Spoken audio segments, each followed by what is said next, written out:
Hello, everyone. Enjoy these moments of relaxation while watching Hey John. Why do you still use that old phone? Can't you buy a new one? Let me show you the latest models. I'm sure your family can afford it, mocked Peter with an arrogant smile on his face.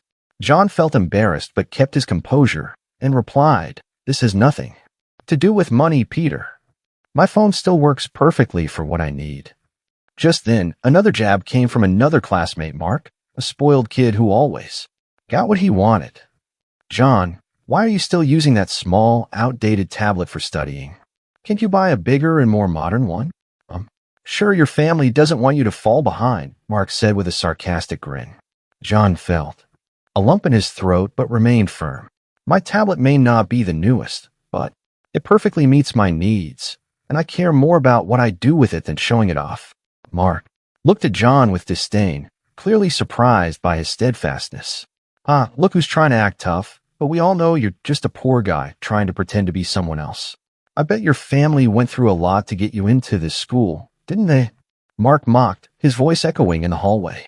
"You can think what you want, Mark, but my family is amazing and does everything to give me the best opportunities, and I would never be ashamed of that," John replied with a firm and proud voice that resonated in the hallway. Mark frowned, and for a moment, the look of disdain in his eyes wavered, replaced by a confused expression. "You really are a lost cause, John.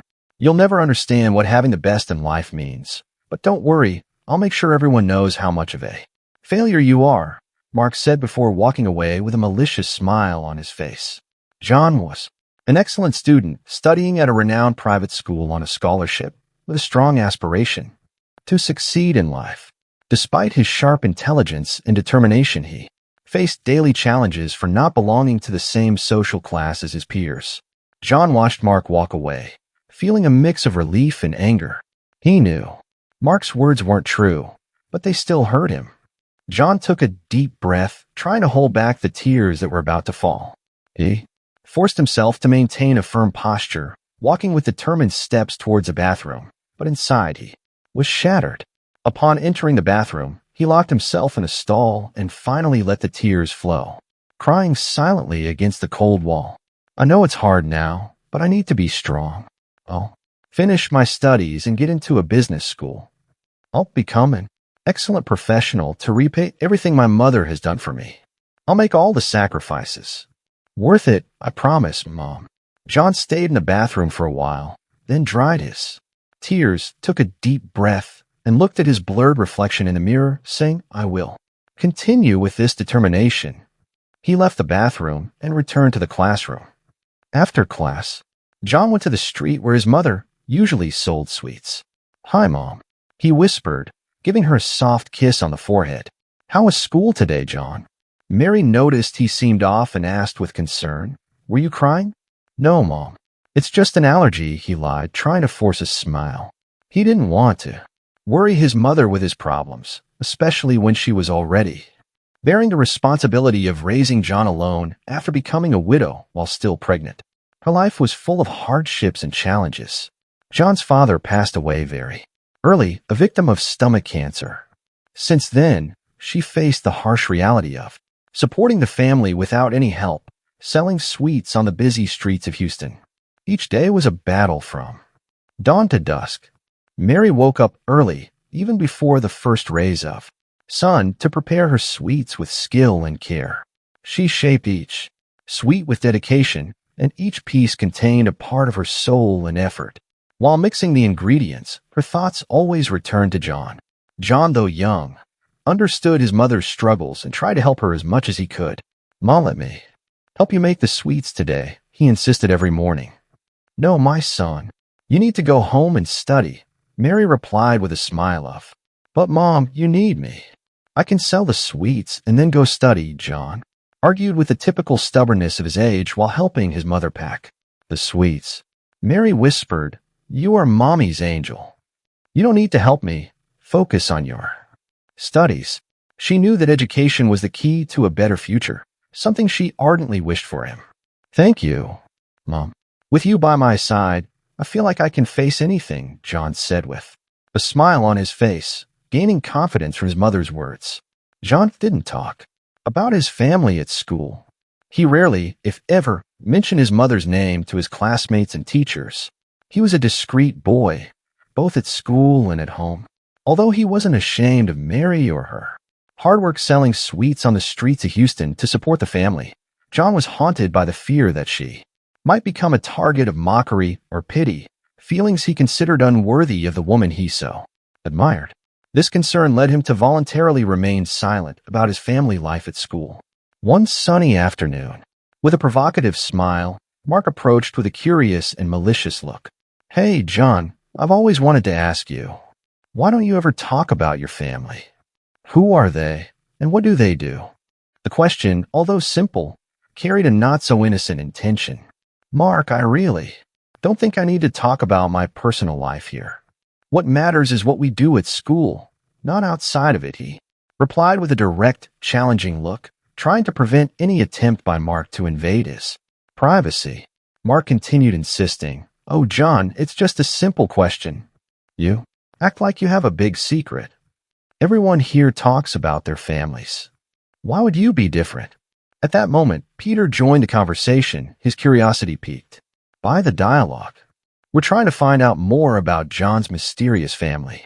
It seems like he thinks his life is an episode of some soap opera," Peter mocked, trying to provoke a reaction from his classmate. John maintained his stance and replied, "As I already told Mark, I don't see any reason to talk about my family life here. What my family does or doesn't do is nobody's business at this school. We're here to study, aren't we? So let's focus on that," John said, always creating a mystery around his life outside school. Classmates and teachers only knew the basics about him. He was a boy from a humble family, possessing a sharp intelligence and an unyielding determination. During breaks, teachers gathered and commented on John's remarkable personal and academic qualities. They highlighted that his understanding went beyond his age and that he enriched classroom discussions. Furthermore, John's determination was evident even without the material resources that other students had. He was an example that talent and determination can overcome adversity, reminding everyone of the true purpose of education. Mark and Peter happened to pass by and overheard the conversation. Peter, with a tone full of sarcasm, said, "Oh, sure, the teacher's favorite. I bet he only gets good grades because the teachers pity him, knowing his situation." Mark, eager to add more venom to Peter's comment, added, "That's right, he's not really smarter than us. It's all about pity. He pretends to be the poor guy, and everyone falls for it." Peter and Mark were motivated by a poorly concealed envy.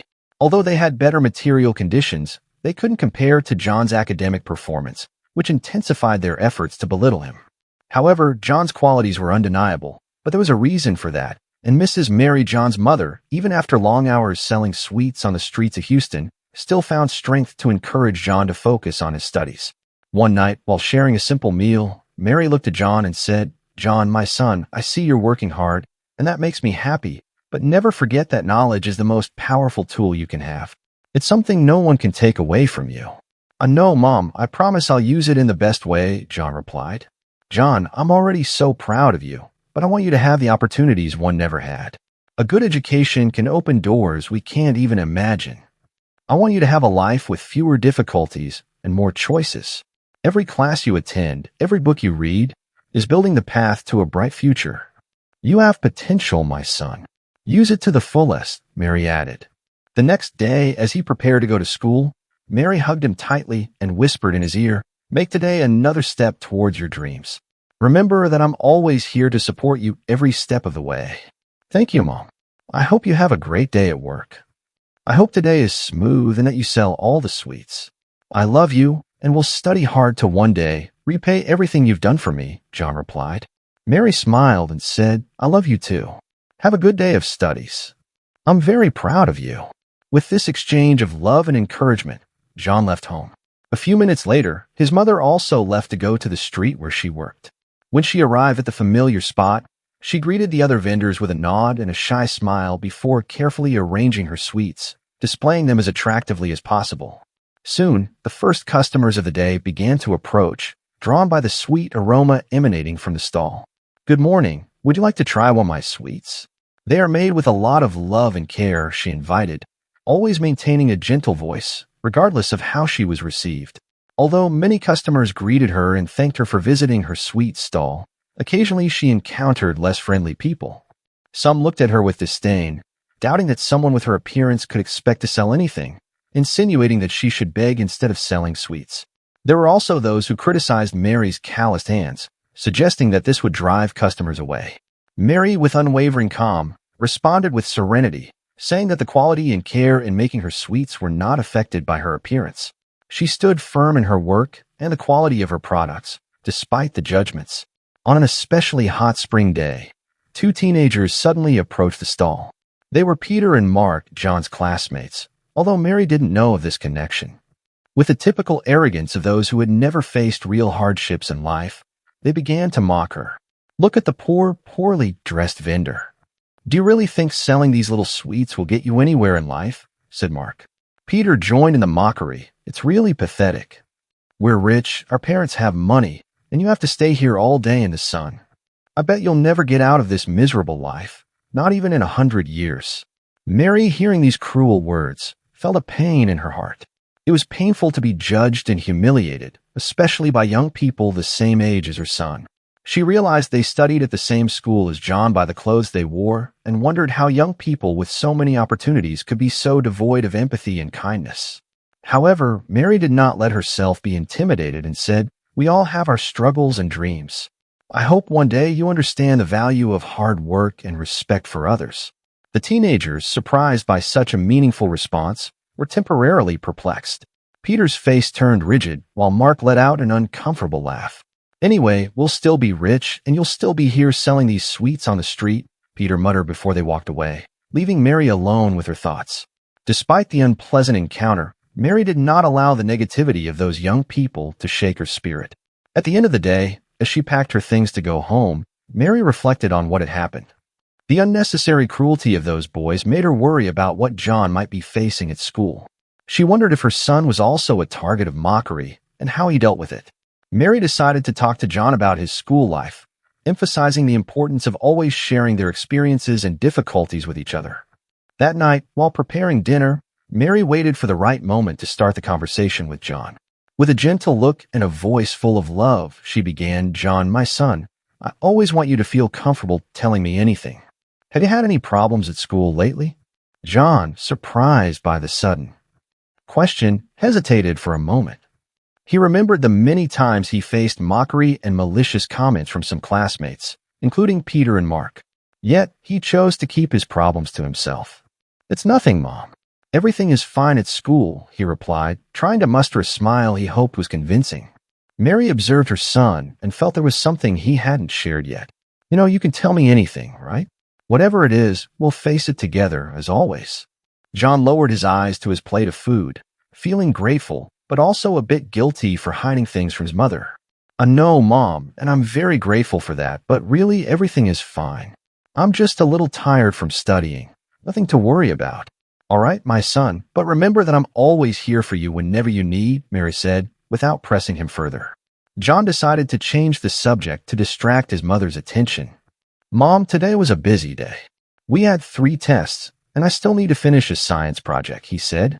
"I know, my son, I know it's tough, but remember that all this effort will be worth it. You're building your future one step at a time," Mary replied. John continued, "I'm just worried if I'll be able to keep up this pace, Mom. Sometimes it feels like it's too much for me." Mary, with a firm and encouraging look, said, "John, my dear, you've already proven to be stronger and more capable than many people.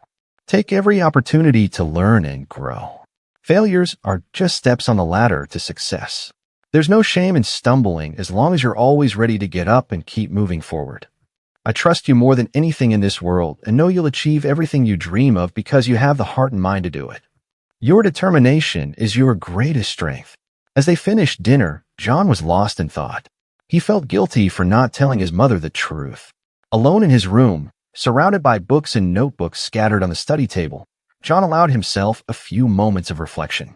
"Just a few more months," he whispered to himself, trying to find some relief in counting down the days to graduation. Graduation was not just the end of a cycle, but also the promise of a new beginning, far from the mockery and social pressures of school. John decided he would do everything to protect his mother, keeping her safe from unnecessary worries and sufferings, at least for now, until graduation. He promised himself, knowing that afterward, he would have the opportunity to open new paths and build a different reality for both of them. For her, I endure, he said to himself with determination. This inner strength, fueled by love and the desire to repay everything his mother had done, helped him remain firm, ready to face the outside world day after day, until he could finally provide Mary with the future she deserved. The day of graduation finally arrived, a significant milestone in the lives of John and Mary. John woke up early, excited with anticipation and nervousness. He would be the class speaker, an honor and responsibility he took very seriously. He dressed carefully, choosing an outfit that reflected the importance of that day. Before leaving the house, he found Mary in the living room, where they exchanged a look full of meaning. "Mom, I'm going. I want to check everything before the ceremony starts," he said with a voice full of hope and anxiety. Mary smiled at her son with pride. "Go ahead, I know you'll do great." "I'm very proud of you," she replied, holding back the tears that were about to fall. After John left, Mary returned to her room to start getting ready. She had saved up for months, giving up small luxuries to buy a white lace dress she had carefully chosen for this occasion. The dress was simple but elegant, paired with a pair of high-heeled shoes, a combination she never imagined she would wear but was perfect for this special day. As she dressed, Mary allowed herself to dream, imagining the ceremony, the joy of seeing John receive his diploma, and the recognition of all their efforts. Determined to complete her look, she went to a local beauty salon where she had an appointment to have her hair, nails, and makeup done. Sitting in the salon chair, being pampered and beautified, she felt as if she were living a dream. She knew today would be a turning point in John's life and hers, the beginning of a new chapter full of promises and challenges for the family. "Today is a special day. My son has finally finished his studies. He will become a great man," she whispered to herself. Finally, when she was ready, Mary looked in the mirror. The woman in the mirror seemed almost unrecognizable. She was no longer the street vendor from before, but a proud mother in her moment of glory. She was beautiful, her appearance a symbol of her joy and pride as a mother. Mary left the beauty salon, walking towards a graduation ceremony venue, feeling every heartbeat, every step like a countdown to the moment she would see her son shine. However, something unexpected happened. Mark and Peter appeared on the same street and quickly recognized her despite her changed appearance. "Where are you going all dressed up like that?" Mark mocked with a malicious smile on his face after the question. "Don't tell me you stole that dress from someone," he added. Peter continued, "Yeah, I don't believe a street vendor can afford to look so pretty. You must have tricked or stolen from someone, right? That must be it." Their words full of venom and disdain. "You two are very mistaken," she replied with dignity, looking them directly in the eyes. "I didn't steal or deceive anyone. Today is my son's graduation day, and I'm here to celebrate this special moment." Her voice was firm and her gaze unwavering. Peter, visibly uncomfortable, just added, "This isn't over yet," trying to maintain an indifferent appearance, although it was clear that Mary's words had broken through his armor. "Your judgment doesn't define who I am or the value of what I'm celebrating today," she responded with confidence. As Mary continued her walk towards her son's graduation, she didn't let their negativity diminish the joy of the day. Mark and Peter, still unsatisfied, ran after her, trying to continue hurting her. "Wait, do you really think we're going to let this slide?" Peter challenged. "We don't believe you didn't do something wrong to be here like this. Thank you for watching the video until here. You are our greatest motivation to continue creating. Let us know where you're watching from so we can see how far this video has reached around the world. Don't forget to click like, or if you found it interesting, share it with your friends too. A person like you surely must pay for trying to pass off as something you're not. That's right, people like you don't change overnight." "You surely tricked someone," Mark added. "Today is my son's graduation." Mary stopped and turned to face them. "The only mistake here is believing that a person's worth is measured by appearance or bank balance. I owe nothing to anyone but my son, and it's for him that I'm here today, dressed like this, to celebrate his success, not mine. Today is my son's graduation," she repeated firmly and then continued her way towards the school. Mark and Peter, shocked by Mary's response but still reluctant to admit defeat, exchanged confused looks.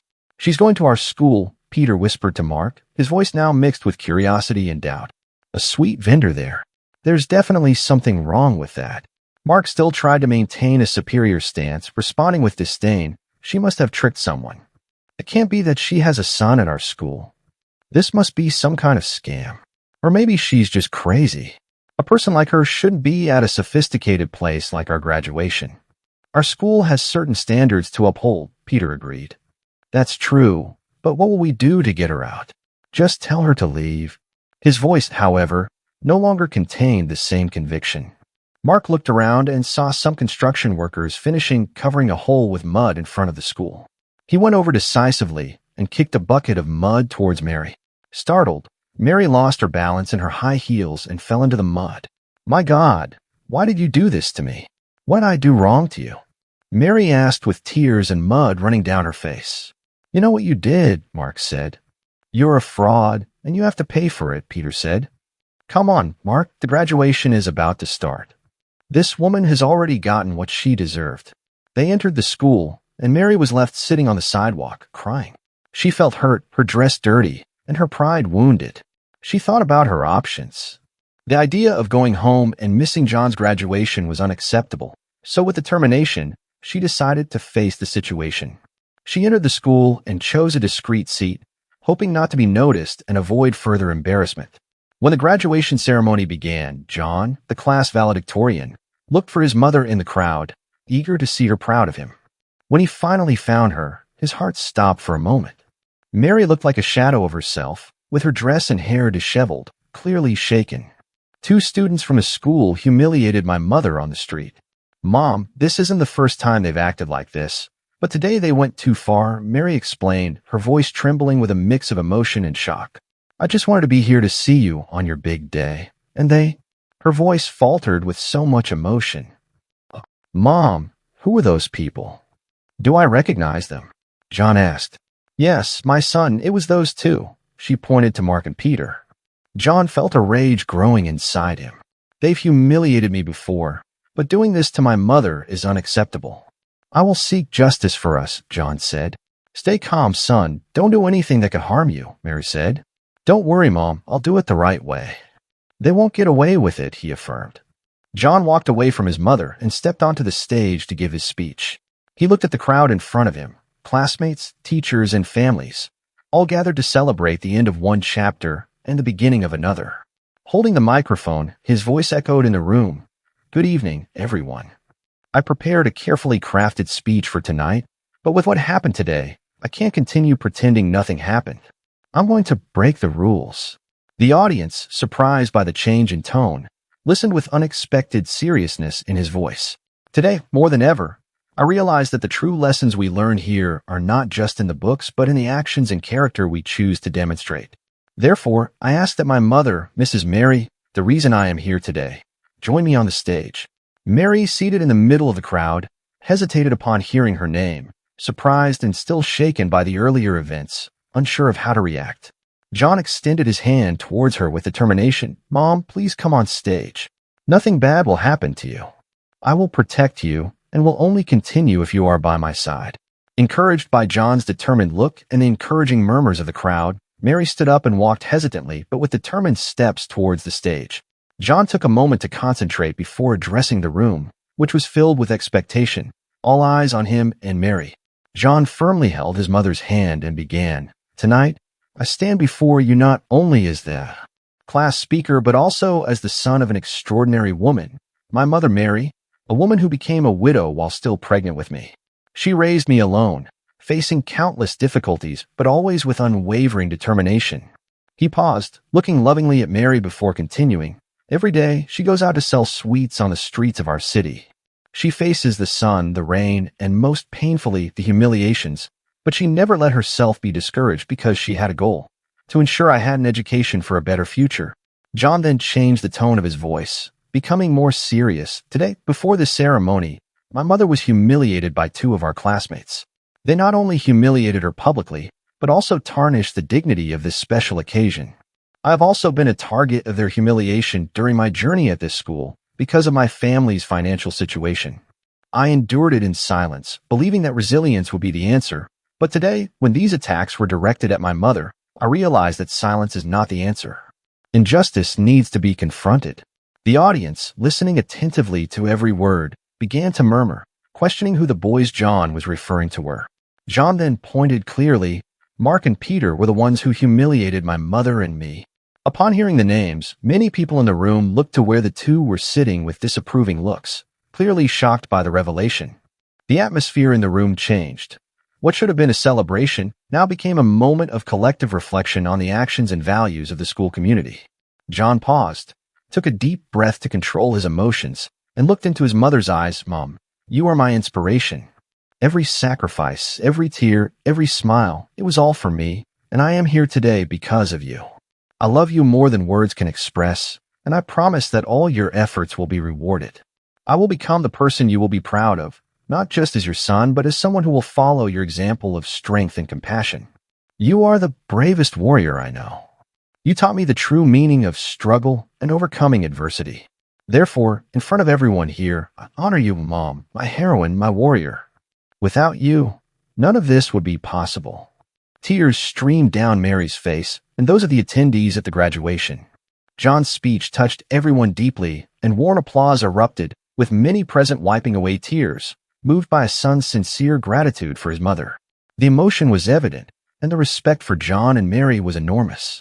Amidst the applause, emotional comments could be heard from the audience. I've never heard such beautiful and sincere words from a son to his mother. Truly inspiring, said an elderly lady. John made me want to be a better person. The way he speaks of his mother is pure courage. It's true love, commented a young man. Even those who didn't personally know John and Mary felt touched. Wow, this boy and his mother's story show the strength of family, the strength of love. I was truly moved. They deserve all the success in the world, said a guest who was there to watch his nephew's graduation. However, not everyone was satisfied with the speech. Mark and Peter's family remained still, their bodies tense, their faces revealing deep shame. The pride and joy that should accompany graduation were replaced by a sense of embarrassment because of their children's actions. After the speech, as groups of people gathered to talk, Mark and Peter's behavior became the subject of many discussions. How can boys from good families be so cruel? Was the question many asked, trying to understand the difference between the education received at home and their actions at school. John's revelation not only exposed their cruelty, but also sparked a broader reflection on the values taught and lived in the community. Mark's parents, upon hearing the murmurs and veiled criticisms, felt the weight of broken expectations. They had invested in the best schools, provided all the opportunities, but failed to teach their son that everyone deserves respect, regardless of financial or social status. In response to Mark's unacceptable behavior, his parents expressed deep disappointment, emphasizing that his actions deviated from the family values taught. The gravity of his failure resulted in the loss of the car the family had promised as a graduation gift, and the new responsibility of covering his own expenses, marking the beginning of an important lesson about the value of money and respect. Mark's apologies were promptly rejected by his parents, who highlighted the need to learn from his mistakes and treat everyone with dignity. The journey home was silent and reflective, with Mark beginning to understand the gravity of his choices. Peter also received a lesson from his parents. They expressed deep disappointment and shame for his behavior on graduation night, mentioning the many calls from angry parents and acknowledging that they shared this sentiment. Their failure to teach respect was recognized, and the consequences of Peter's actions were clear. A planned trip to the United States was canceled, as was his allowance, with a requirement that he start working in a family factory. This work was not seen as punishment, but as an opportunity for growth and learning about the value of effort and the consequences of his choices, with the hope that Peter would reflect and learn from his mistakes. A month after graduation, Mark and Peter faced an unexpected event. Both received a legal notification. John had hired a lawyer and filed a lawsuit against the two boys. News of the lawsuit quickly spread, generating discussions about the consequences of their actions and the importance of personal responsibility. When Mark received the notification, he was terrified, sitting in the living room with the document in hand, whispering to himself, "This is really happening." Peter had a similar reaction, saying, "Now this has come to me." Finally, the day of the trial arrived. In the courtroom, the atmosphere was noticeably tense. The parties involved, their families, and some curious onlookers drawn by the story filled the room with a sense of expectation and nervousness. John and Mary sat together, trying to remain calm while waiting for the session to begin. Mary's gaze oscillated between her son and the boys who had caused them so much pain, searching within herself for a place for forgiveness. Mark and Peter entered the courtroom with somber expressions, sat on the other side of the room, and avoided eye contact with John and Mary but were aware of their presence. When the judge began the session, the silence became even more profound. John's lawyer began presenting the case. Your Honor, members of the jury, we are here today to resolve a case that goes far beyond a single act of humiliation. This case involves the values that our society strives to uphold and protect: respect, dignity, and protection against abuse and public humiliation. My client, John, and his mother, Mary, were subjected to treatment that no one should face on John's graduation day, a moment that should have been filled with celebration and joy. They became victims of a despicable act committed by the defendants, Mark and Peter, an act that was not only cruel but also a public humiliation intended to belittle and harm them. He paused briefly and continued. The evidence we will present not only proves this act but also a pattern of behavior on the part of the defendants, a behavior that stems from a lack of respect for the fundamental principles of decency and empathy.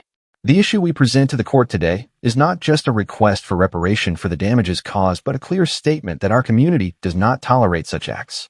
It is about ensuring that acts of humiliation and abuse are treated according to the law, so that we can protect the safety and dignity of all citizens. Concluding his statement, the lawyer looked directly at the judge. Your Honor, throughout this process, we ask that the court consider not only the facts presented but also the lasting impact that actions like this can have on victims. We seek a verdict that not only punishes the defendants fairly, but also sends a clear message that our society values and protects respect and dignity above all. After the impactful statement from John's lawyer, the defense lawyer for Mark and Peter stood up and began to defend his clients. Your Honor, members of the jury, we are here to discuss the actions of two young men, Mark and Peter, who acted recklessly. However, it is important to understand the context of these actions. They are, in essence, just immature boys whose decisions were more influenced by the lack of reflection of youth than by any true malice. There is no denying that this incident was unfortunate and regrettable, but to classify these actions as cruel or to attribute them the intention of humiliating and belittling is to ignore the true nature of immaturity. The lawyer continued, trying to diminish the severity of the incident. We must recognize that emotional and psychological development during adolescence is not complete. They tend to act impulsively, often without being able to fully anticipate the consequences of their actions. This does not absolve them of responsibility, but it should be taken into account when evaluating the intention behind their actions. Concluding his defense, the lawyer looked at the judge and the jury, highlighting his final message. Finally, members of the jury, we ask that you see Mark and Peter not as criminals, but as young men who made a grave mistake, a mistake from which they are willing to learn and ready to make amends. Our goal should be to guide them back on the right path, rather than dismiss them for an act of immaturity. After carefully weighing the evidence and arguments from both sides, the judge took a few minutes to reflect before delivering the sentence. Finally, the judge began to speak with a clear and authoritative voice. After a thorough analysis of the evidence and arguments presented, a decision has been made. While I understand the impulsivity associated with youth, I cannot ignore the fact that both have reached the age of majority. Therefore, they are fully capable of understanding the consequences of their actions. The acts committed against Mary and her son John were not mere pranks. They had serious consequences and caused real harm. Therefore, it is necessary for both to also face significant consequences for their actions. Mark and Peter are sentenced to 6 months in prison. Additionally, they must pay significant compensation to John and Mary to compensate for the emotional suffering and public humiliation they caused. The reaction in the courtroom was one of surprise at the severity of the sentence, but there was a clear sense that justice had been served. The judge concluded, the court expects that the time in prison and the obligation to financially compensate the victims will serve as a severe but necessary lesson for them to understand the gravity of their actions and the impact they can have on the lives of others. After the hearing, John and Mary left the courtroom together, a visible sense of relief on their faces. With each step they took, John looked at his mother with a smile of relief. Mom, justice has been served. No one will humiliate us anymore. Mary, with tears in her eyes, not of sadness, but of relief and gratitude, said, I know, my son. Today you showed me that we can always fight for what is right, no matter how difficult it is. I promised myself that I would protect you, that I would ensure justice was served. I couldn't let what happened go without consequences. John continued, his determination clear in his voice. We deserve respect. We deserve to live without fear. Mary smiled with pride. You've grown so much, John. Your father would be so proud of you as I am. You fought not only for us, but for all those who were hurt and didn't have the chance to defend themselves. When John and Mary returned home, the atmosphere was filled with relief and satisfaction. On the other hand, Mark and Peter faced a much darker reality. Taken to prison, the two young men now shared the same cell, a small and uncomfortable space that would become their world for the next 6 months. What initially seemed like a short sentence quickly turned into a nightmare, each day passing slowly, marked by regret and the harsh reality of life in prison. Inside the cell, conversations between Mark and Peter often revolved around their mistakes. "I'd give anything to be able to go back in time and do everything differently," Mark confessed in a moment of weakness, his voice echoing off the cold walls of the cell. Peter nodded, sharing the same sentiment. "We were so foolish. We thought we were untouchable, that our actions wouldn't have consequences.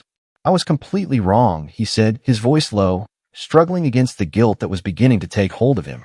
"Do you think they would forgive us?" Mark asked, referring to John and Mary, the uncertainty evident in his voice. The idea of having to face those they had wronged, even in thought, was always a source of pain. Peter sighed, unsure of the answer. "I don't know, but what I do know is that when we get out of here, we have to do everything we can to right our wrongs. We need to prove that we've learned something from all this." Mark asked, "Do you remember the day of the graduation? We were really cruel." His voice was heavy with remorse. Peter looked at the ground, the memories of that day haunting him. "Yes, I remember what we did. It was horrible. I don't know how we thought it was just a joke. We humiliated Mary in front of everyone, ruining one of the most important days in John's life. And why? To feel superior. It was a terrible mistake," said Mark. Peter agreed. "I'd give anything to be able to go back in time and change what we did, but now all we can do is learn from it and try to make amends somehow. They didn't deserve what we did. No one deserves to be treated that way. We need to apologize somehow, show them that we truly regret our actions," Mark added. Peter nodded. "Yes, we need to do that. When we get out of here, that will be our chance to prove that we've changed, that we're no longer the boys who entered this cell, but that we can be better." The dialogue between Mark and Peter in prison marked the beginning of a profound change in both. Recognizing the cruelty of their actions on graduation day and the grave mistake they made, they began to understand the importance of taking responsibility for their actions and the power of regret and change. After serving their 6-month sentence, Mark and Peter were determined to begin repairing the damage caused by their actions. One of the first things they decided to do was seek out Mary to offer a sincere apology. After some investigation, they discovered that Mary had stopped selling sweets on the streets. With John's help, she was now the owner of a cafe. When they asked to speak with Mary, they were taken to her office, where she was busy with paperwork but still received them with a calmness that surprised them. "We came to apologize for everything we did. We know we were very wrong, and we sincerely apologize," Mark began, his voice trembling. Peter took a deep breath and said, "Mrs. Mary, what happened was unacceptable, and I'm here humbly to ask for your forgiveness. I'm very sorry for all the pain we caused. Please accept my sincere apology." After a long moment of silence, Mary finally spoke. "What you did was very painful, not just for me, but especially for John. But I believe in people's ability to change. If your remorse is sincere, I can forgive you." At that moment, John entered the office, surprised to see Mark and Peter there. His posture immediately became defensive. "What's going on here? Are you here to bother my mother again?" Mark quickly intervened. "No, John, we came here to apologize to your mother, and now also to you. We know what we did in the past was unacceptable, and we came here to take full responsibility and ask for your forgiveness." John, initially skeptical, thought about their words for a moment, seeing the sincerity in their eyes. His expression softened. "All right, I accept your apologies, but I hope you've really learned something from this and that you improve from now on." Although his voice still carried caution, there was a hope that these apologies marked the beginning of a true change in Mark and Peter. This unexpected meeting in Mary's office became a turning point not only for Mark and Peter, but also for John and Mary. It showed the power of sincere remorse, forgiveness, and the ability for redemption even after the gravest mistakes. For all involved, it was an important step on the path to healing and mutual understanding. If you enjoyed this story, we invite you to like and subscribe to our channel. Your support motivates us to continue bringing moving stories almost every day. We are very grateful for your support. See you soon.